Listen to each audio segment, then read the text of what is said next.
What's going on, everybody? Welcome to the Anthony Sain Show. This is, of course, your host, Anthony Sain. Here with my guy, man, super producer, Kenny Stubblefield You in the the man. building. Episode 163. What's going on, everybody? I hope you guys are having a good week so far.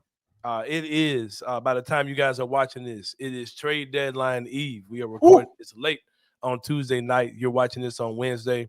The NBA trades have been off the chain already, having historical trades, Kenny Stubblefield. With the bed Saturday night early. I want to say I took some medicine for my glaucoma and took caught a flight and went to bed early Saturday night. Long weekend, man. Just tired doing a lot of things.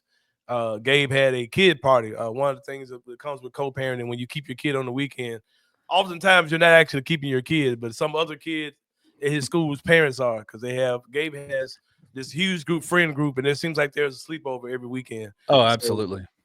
Gabe was with his friends Saturday night.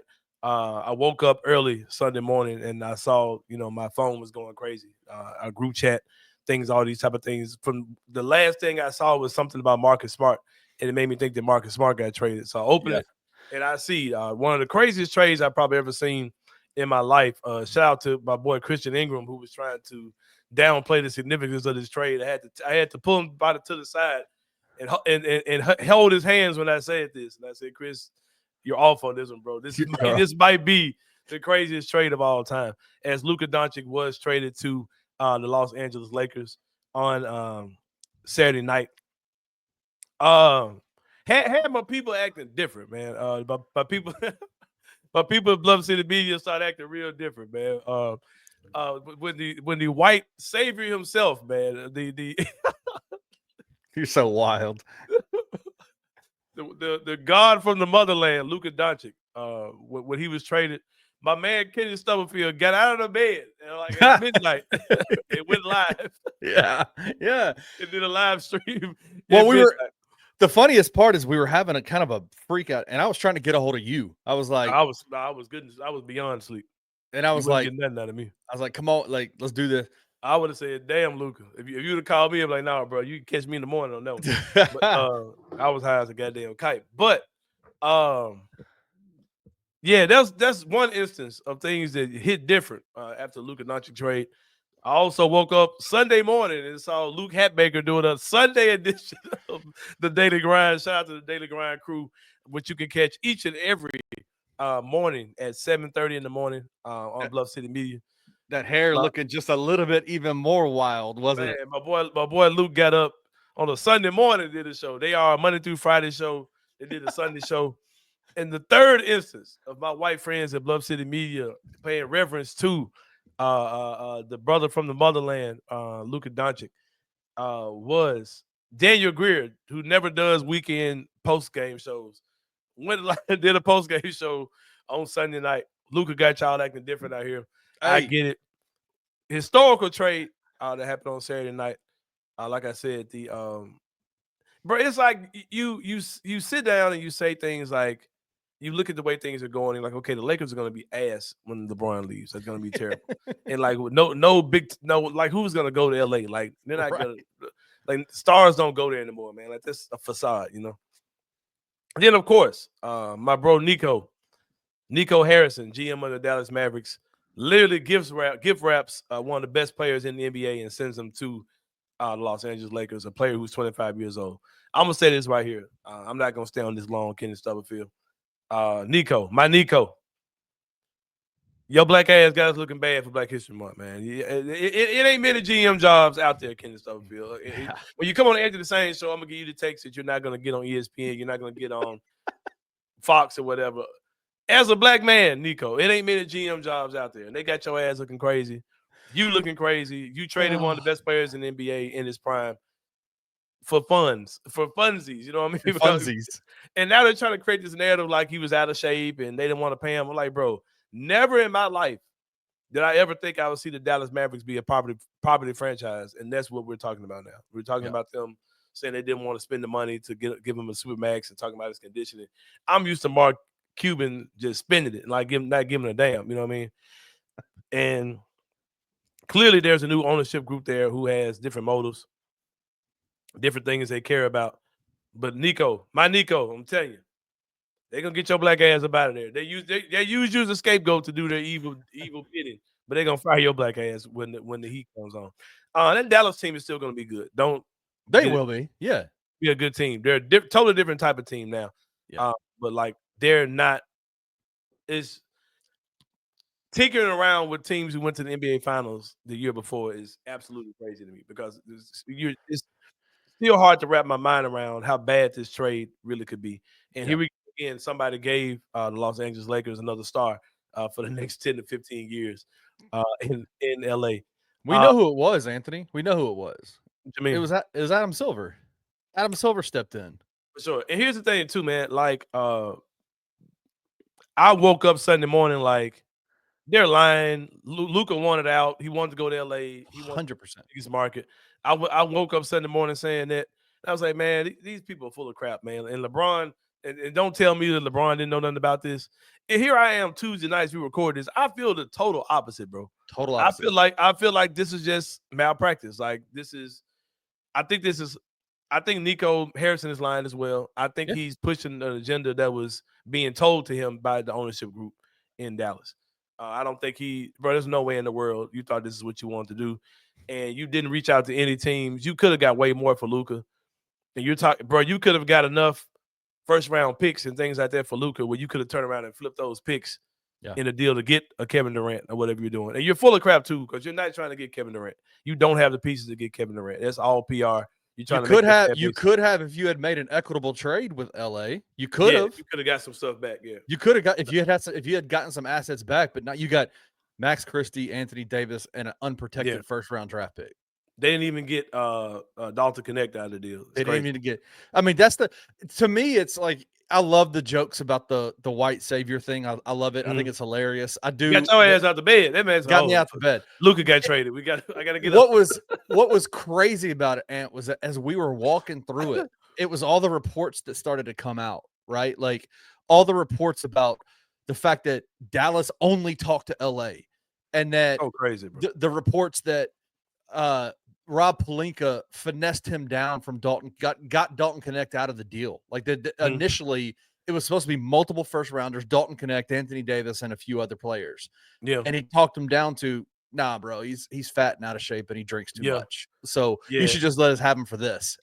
That's the part of it. It's the malpractice of it that is the most stunning thing to me. Yeah, it's crazy, bro. It's crazy. And like I said, there are reports to say that he obviously was trying to get a athletic defensive minded power forward, and they said he went to Giannis first, and Milwaukee was like no, so they went to the Lakers and got AD. But you could have gotten more. Like I'm not saying that AD is not a good piece, but you could have gotten more assets than just AD in the first round pick. It's crazy stuff, man. But the Lakers are going to be ass in today's NBA. You got to have more than just one of the best players in the league. You got to be able to build a team. Rob Pelinka has not shown the ability to do that. They don't have in the gym. They don't do that. That's not how they work. And I don't even think Luka's going to be happy there because Luka's not going to be out there and they're just ass. I don't think he cares about the Laker brand enough because that team's going to be ass. The Lakers are going to be whiter than they've ever been since 1974. 1950 something or whatever. Because even the Jerry West teams had black dudes on it. Like, their big three. Their big three in a couple of years is going to be Luka Doncic, Dalton Connect, and Austin Reeves. Hey man. Hey, I might listen. We might turn this into a Lakers channel, bro. What are you talking about? This feels right to me, Anthony. Oh no, man. The Lakers have not had a white alpha star like this as Jerry West. It's crazy, bro. That's crazy. It's still gonna look super weird seeing him out there, especially still playing with LeBron. Yeah. But But shout out to my Nico, my guy. About to get his black ass fired. Got us looking bad out here for Black History Month. For sure. Tough business. And speaking of major trades, a trade that would have been, probably the keynote trade of this deadline, of not for this Luka Doncic thing. DeAaron Fox moved from Sacramento to San Antonio Spurs in a deal that landed Zach LaVine with the Kings, as well as I think 3 first-round picks or something like that. Yeah, going back to Sacramento, and they became the Sacramento Bulls overnight. They now have Zach LaVine and DeMar DeRozan. I do not understand. There's 2 things I don't understand. If I'm Sacramento, I don't want anything that's going to keep me relevant. Just blow the whole thing up, bro. Like, blow it up. Like, just because before you fired your coach. You guys were losing. You had a losing Right. record. Just blow it up, man. Get rid of your assets. You should have tried. And the fact that they made that trade and San Antonio did not have to come off of Stephon Castle or the other kid, I can't think of his name. Vassell. Vassell. None of those dudes are going. Neither one of none of the young pieces are going at all. Dude, San Antonio, I mean, dude, what a move by San Antonio to get DeAaron Fox on that team. Yeah. And that team, that Spurs team, my guy, I can't think of his real name. I think his name is Andrew Ford. His name is Andrew something. Andrew Ford. Yeah, he's at Draft and Stash on Twitter is his name. And he, was saying, oh, man, this Spurs team, they're going to make the playoffs this year, and they're going to be top 4 in the – no, that's not happening. But that team still has a ways to go. Like, even with De'Aaron Fox, that team, they're super young. They're not deep. You get into their benches, a bunch of Joe Schmoes. Like, that team's not going to be good anytime soon. And one of the reasons why we'll talk more about the Grizzlies after we take a break. But one of the reasons why that Spurs team, I still think is years away before they're actually a playoff team or they're actually a good team, is that Wembanyama is really bailing the whole league out with the way he plays. He does. Like, you're talking about a guy who's 7'3", 7'4", who can literally do anything with the basketball. But the things he's doing around the 3-point line and farther back, it just makes him as the same height as everybody else. Like, it totally takes his height advantages out. Of course, he can shoot over anybody, all those type of things. But I really wish his game would be more. I'm not saying try to make him Kareem Abdul-Jabbar, even though he is totally what Kareem Abdul-Jabbar. If you pulled him out of the 70s or 60s, whatever decade he played in, and dropped him in today's time, he's what Kareem Abdul-Jabbar would have been, because Kareem Abdul-Jabbar would be doing more stuff. He would have a more diverse game. But I'm not saying he needs to be this stick in the paint big man. But he's literally bailing out the league with the way he plays. He's so finesse, and he plays so far away from the basket and just bails people out with some of these wild shots he takes. I think that's something he's maybe 2 or 3 years away. Yeah, that's what it is. Yeah.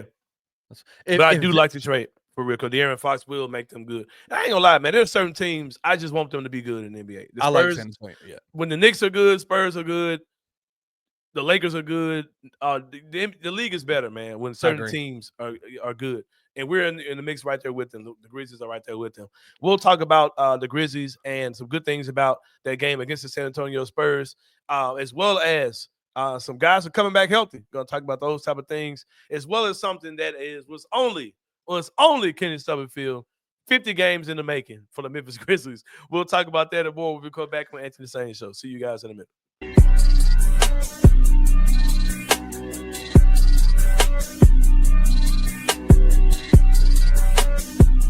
The first player to come out and basically say, hey, the team's the one that's telling me I can't play. If I am that caliber of player, you can't tell me when and when not to play. Like, the thing that I do is I play basketball.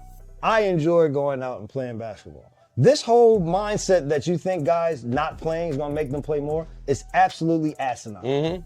I have never seen not playing, not being involved means you're going to play longer. This has not been proven yet. We have now gone through this for years and years on this doing less, are you going to get more? Doing less means you'll get less. Because at the end of the day, a guy may get hurt just playing. So if I'm already restricting you on doing stuff and then you really get hurt, well, shit, you have now done nothing for us. Right. Everybody's like, we're tired of guys not playing, but what you don't realize is guys are not making these decisions on if they're playing or not initially. But what I will say is to those that are playing is take control and onus of your own career. Tune in to the Night Court Podcast with your hosts, Rob Fisher and Brevin Knight, on the Bluff City Media YouTube channel.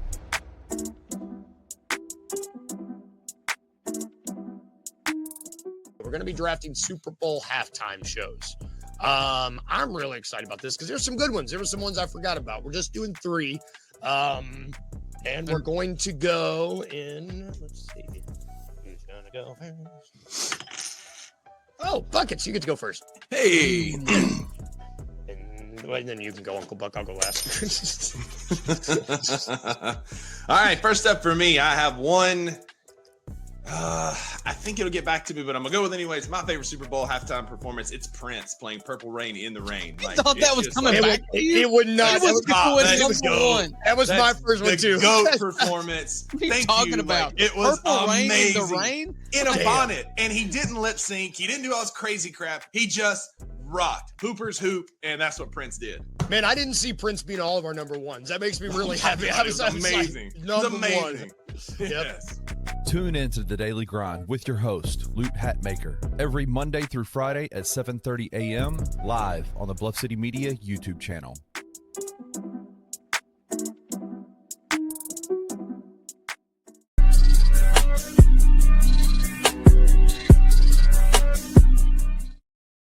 Bro, I don't know how recent that Brevin Night Court clip was. That man was preaching on that mug, bro. For real though. That's Do you know the story behind it? Do you know the story behind it?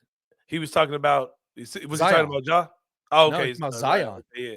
Zion yeah. came out in an interview this week and was being asked, like, why are you not playing back-to-backs? And he said, New Orleans won't let me. He said, I would Man, love these teams to. are goofy, bro. These teams are freaking goofy, bro. And like all the stuff, like we had, it's so much stuff that if I wanted to be petty, bro, I would pull out receipts of the bullshit that people tried to argue me about this season. It's like the minutes restrictions arguments we had this season, and guys not playing back to backs, and 25 minutes for Ja and Jaren playing 20, and Bane playing 25, and Guys going to the G League. yeah, speeding guys, getting guys revved up and all this. Like, bro, that best, like, injuries do not care, bro. As you can see, injuries do not care. Like, Ja Morant has got some of the weirdest injuries in the season, and they haven't been because he's played too much. It's just been weird injuries he's got, bro. Like, you can't cheat the game, bro. You have to. It's still basketball at the end of the day, bro. Yeah. Just let these guys go out there and hoop.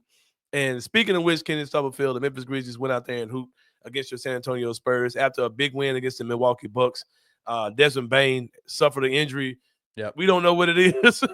it went to be an ankle injury to a foot sprain. Now they're calling it an ankle sprain again. So I'm like, okay, what happened to this brother? Like, did y'all forget to update yourselves or what? Because I don't know. My boy Dr. Buckets, maybe he can give an explanation of why that has changed, why the diagnosis of what's going on with him has changed. It's going back and forth. So Desmond Bane is out. From the way Rusty was talking, he was saying expect at least 2 to 4 weeks if it's a foot sprain. Which of course would keep Dez out past the trade deadline, of course, and through the All-Star weekend, week off, whatever they get or whatever.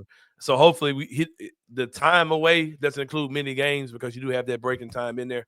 So it's very unfortunate that we lose Dez in that situation, but we did get a positive report saying that Marcus Smart and Vince Williams are both questionable for the next game, the game Wednesday night against the Toronto Raptors. Both of those guys are listed as questionable, which means that we should be seeing the debut of the return of Marcus Smart and Vince Williams. But I'll pull a nickel in the meter right there, Kenny Stubblefield, and I'll talk about the Memphis Grizzlies looking good, looking like their old selves, looking Ja Morant looking spry. Ja Morant, who had this bullshit injury where they said he couldn't lift his arm up above his shoulder the night before, the game before. Is that not the weirdest report? That came from Jorge Sedano, right? The ESPN guy said he couldn't lift his arm. Buckets came back. Dr. Buckets came in and said if that was the case, then he'd be in a spling or a string or whatever it's called. I'm not in my conspiracy bag. I've seen some of the reasons why people are saying that if Ja's faking the injury, this is the reason why. The national TV thing, I've seen that. I've seen he feels a way about this, or he want to one up Jaren, getting this All-Star break. He wants to get the attention on him. I've seen all these things people are saying about Ja, right? And I'm like, bro, I think it's something to it because he doesn't have a sling on, and every time Ja's had problems with that shoulder, he's had a sling on, right? Yeah. And I'm like, okay, if they're saying his arm ain't right, I'm still watching when Gigi got the windmill dunk. Ja's windmilling on the side with the same arm that they said he couldn't live above his head. So I'm like, all right, bro. So what's really going on? But I have something else that I think it is. I think that there are ways to make statements without making statements. Mm-hmm. I think there are ways to communicate a point without communicating a point. Does that make sense? Right. Like I think You mean on the Grizzlies end or on Jaws end? From Ja to Grizzlies. Yeah. I think there's ways to communicate some dissatisfaction with things. Mhm. And when I come back, this shit better be different. Yeah. And guess what? It was It was different. different. And all of a sudden, they're revolutionizing. They're going, this is the offense. This is what we're going to do now. Hey, and shout out to Taylor Jenkins in the interview. I every time I think I'm out of the Twilight Zone, bro, I just see things. I'm like, bro, I can't be the only person that sees this the way I see this. And I'm hearing Taylor Jenkins explaining freaking pick and rolls with a 7'4" monster as if it was like something life changing that you had to implement into this offense. Like, bro, like what are we talking about, bro? And then there are people saying, well, saying you got to remember, you got to remember, man. Like, you know, Jaws had a lot of injuries. Edie's had a lot of injuries. Yes, it's just game 50, but you know they haven't played together a lot. Like, bro, like what? Was this something we couldn't implement day one? Like, what are we talking about, bro? Why are we acting like Ja and Edie haven't played together? Like, it's And what I'm basically talking about, I kind of skipped over some things. The Grizzlies ran a lot of screen plays with Zach Edey literally all along, and he had the best game he's had this season. Like the man almost had like 20 and 10. What I say, 15 and 13 or something like that. I'm like, bro, what are we watching, bro? Like, and have people say things like, well, you know, we're in second place and we won 9 out of 10 and all that. I'm like, bro, so are you okay with not still being better than what you are now? Like, we should be better than what we are, bro. Like this Zach Edey thing. I had people remember it was a guy in the comments said the same, you're just falling in love with his college game, and this ain't college. Like, bro, you look just like Zach Edey in college the other night, bro. Like, of course they beating him like 30 plays in the post, but the two-man game with the pick and roll action was there all night. And Edey was eating off of it, man. It's crazy. But go ahead. I'll say this. I don't think most people, I would be surprised, and I would stand pretty strongly on this. I would say that most people that say that about his college game didn't watch a single minute of him in Purdue, because he didn't do pick and roll stuff in Purdue. They put him in the paint with his back to the basket and said, go. Well, what's the name he did? With Jaden Ivey he was. With Jaden Ivey he did, right? But he wasn't the presence that he was down low when Jaden Ivey was there. He had 2 more years after that when he became the Naismith Player of the Year, where he was back to the basket, everything ran through him. He got fouled all the time. He went to the free throw line or he dunked, one of the two. Yeah. And I've talked to some people off the record about this, about like, because in my mind, I'm going, what do you have to teach Zach about pick and roll stuff? He's a solar eclipse, man. Like he's a 7'4" 3. He's the biggest player in the NBA. Like, let him just go set screens. And how it was described to me was, it's not the setting screens that's the issue. It's how he disengages from the screens post screen set. And that's what made Steven Adams and Jonas Valanciunas so good, is that they were so locked in and so in tune on how to do that. And the problem is that the only way to fix that, the only way to get better at that, is just to do it. And they haven't done it. Right? Yeah, that's they what haven't I'm saying. done it. They ain't been doing it though. Like, you're talking about one of the oldest steadfast plays in basketball, the simple pick and roll. Like it's something that's almost as old as the game. And we decided to get cute and just don't do it. Like, don't use them at all. And with the guy who so much of what he does was from that. And Ja looked so much different the other night than he's looked literally all season playing with him. And Ja and Jaren looked great. The chemistry was good. The vibes were good. They beat San Antonio. And 50 games in, man, like, and I'm looking at Taylor Jenkins talking, and I'm like, man, what are we talking about? Like, but shout out to my boy Gigi Jackson, who had a season high. I want to say he had 27. 27. Man, just looking super efficient. Shot really, man. really well. Yeah, scary, bro. Scary game from Gigi last night. Dog, he had a move, and I think it was in the Milwaukee game.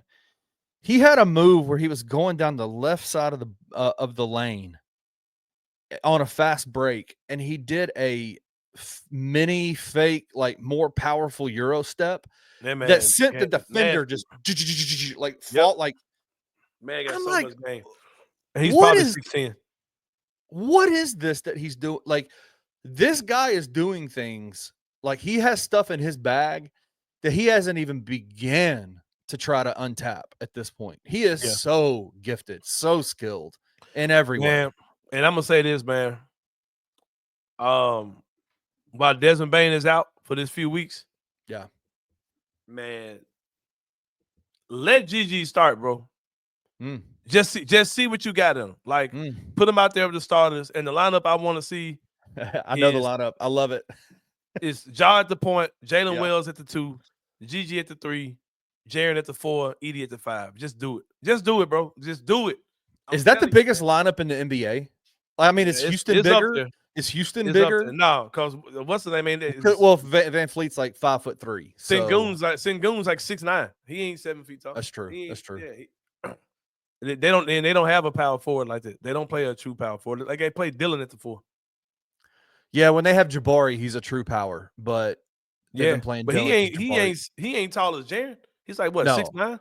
He's probably 6'9", 6'10". Yeah. Yeah, bro. Like put GG at the 3. Let him, get him going. Let Wells be your primary defender. Let Ja go crazy. Jaren go crazy. Edie. That's a nasty lineup, bro. I ain't gonna lie. I had this conversation again today. I know you did, and I wanted to talk about this. I wanted about to talk the whole in 2 or 3 years, bro. If GG Jackson continues on the path he's on, and Jalen Wells continues on the path he's on, I don't think people understand this, bro. I put this out there today too. Like we talk about how we want Luka Doncic to shoot the ball, right?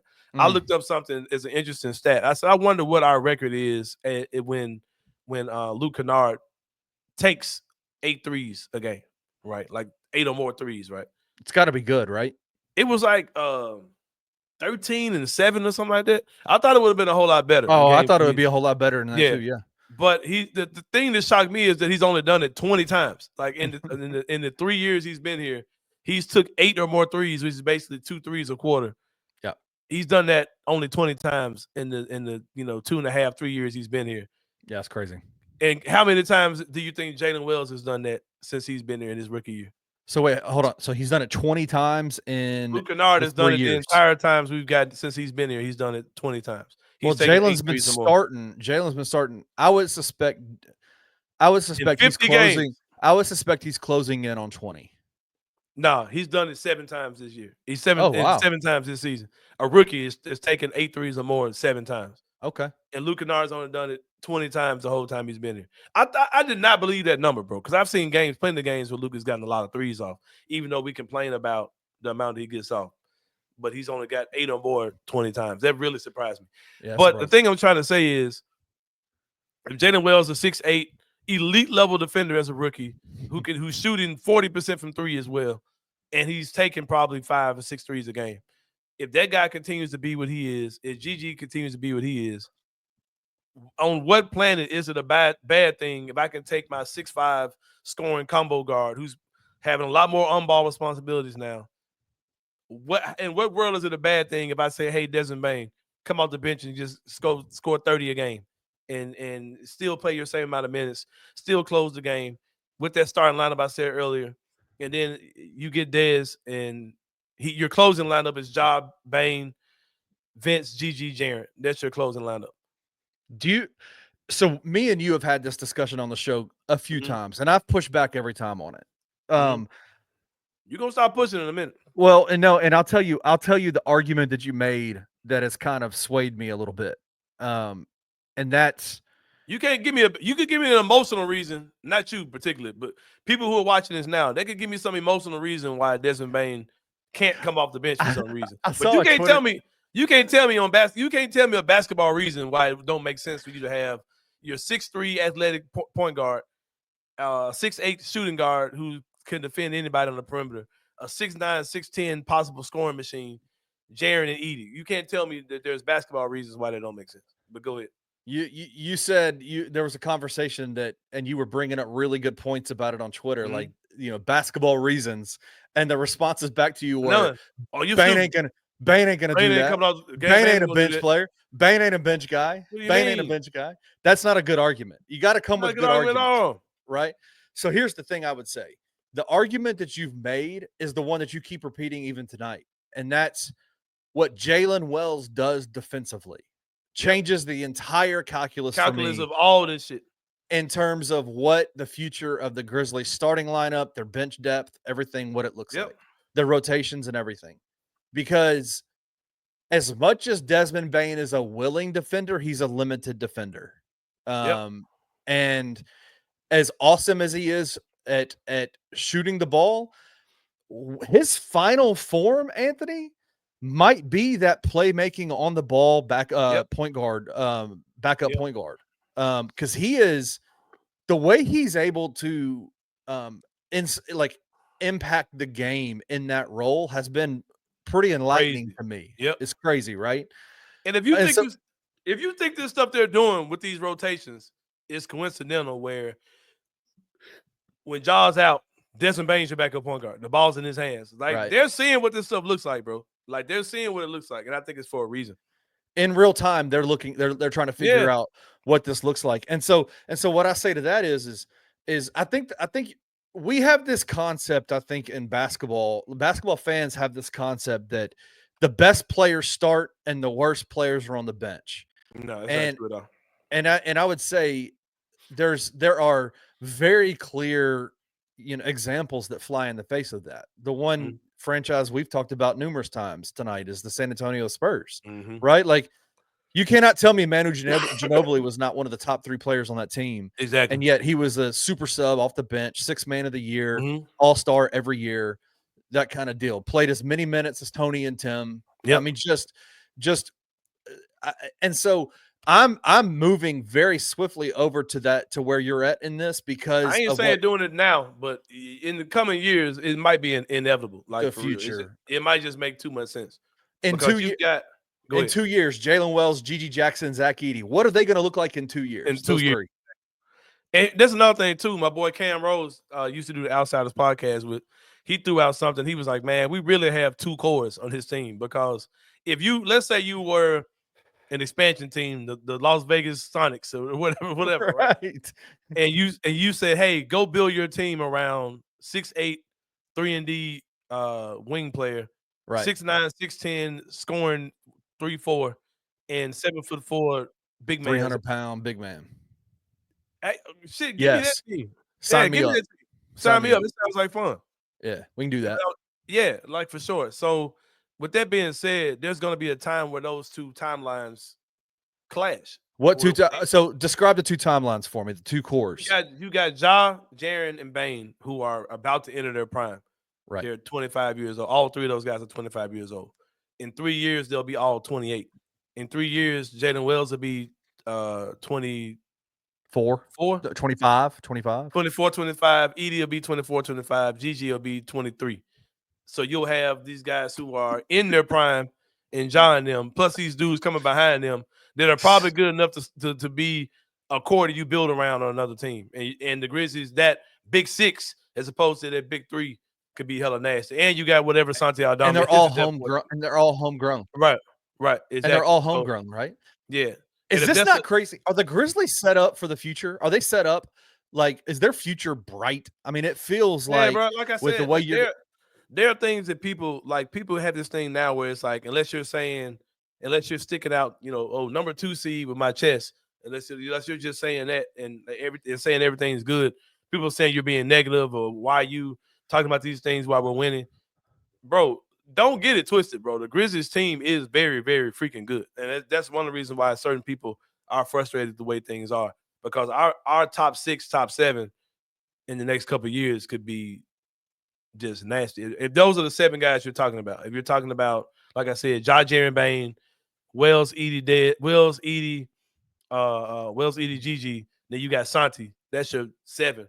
And Vince, if Vince pans and out. Vince. I mean, come on, bro. Like we're gonna be really, really freaking good, and we're gonna be good for years to come.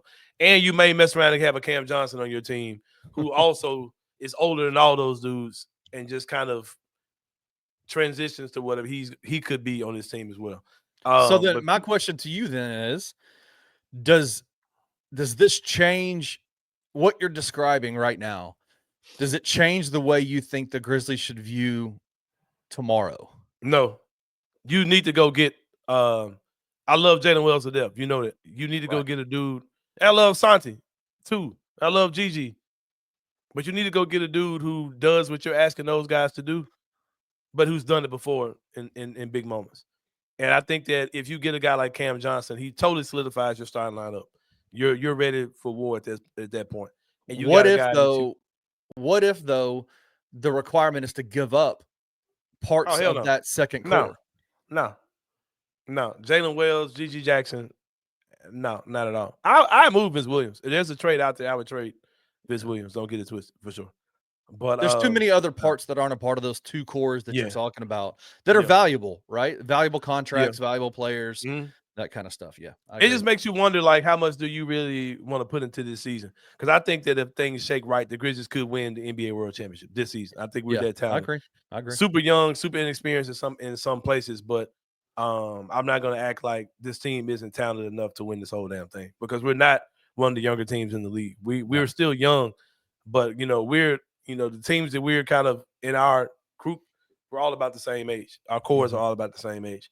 But man, I think it's going to be some exciting times. This is our final show before the NBA trade deadline. The next show we do, we'll be talking about what we did or what we didn't do.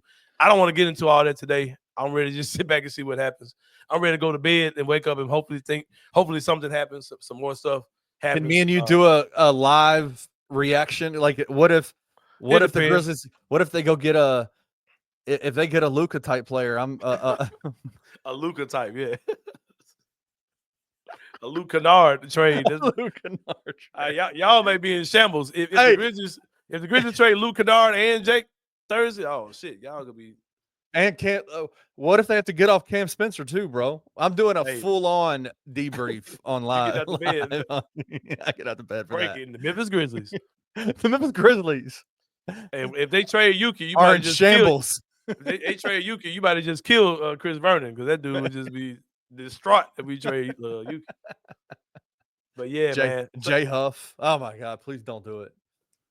I saw somebody had Jay Huff on an untouchable list. I'm like, bro, what the hell are y'all talking about, bro? Dude got a DNP the other night. Like, what you gotta stop highlighting those 200 follower people, man. That's crazy. That's you ain't never untouchable. Hey, well, y'all get some good sleep, man. Y'all get some good rest. Buckle up. NBA trade deadline season is here. Your Memphis Grizzlies. Like I said, good stuff going on. Man, looking good, man. Hey, I told y'all the formula for winning 3 out of 4 games. The first set, we won 3 out of 4. We're 1-0 so far in the second set, Kenny Stubblefield, as far as beating the all-time record for this team. Man, the future's bright for the Grizzlies. I ain't gonna lie. The future is bright. Let's see what these folks do out here. Stop talking about Kevin Durant. It ain't happening, because you're not getting Kevin Durant without Jaren or Desmond Bane. So nope. And I'm good. I'm good on all that. I'm good on all that, man. Go give me Cam Johnson, though. I ain't gonna lie. Go give me Cam Johnson. Well, for Kenny Stubblefield, my boy Perry Sharkey taking care of grown folk business out here. Hopefully, we'll get my boy back for Friday's show. This is Anthony Sain. We'll see y'all Friday, man, and we out. Thank you for listening to the Anthony Sain Show. If you enjoyed this episode, leave a rating and a review wherever you download your podcasts. Also, like and subscribe to Bluff City Media's YouTube page. For comprehensive coverage of Memphis sports, head over to www.bluffcitymedia.co and find out how you can become an insider. We will see you back here next week.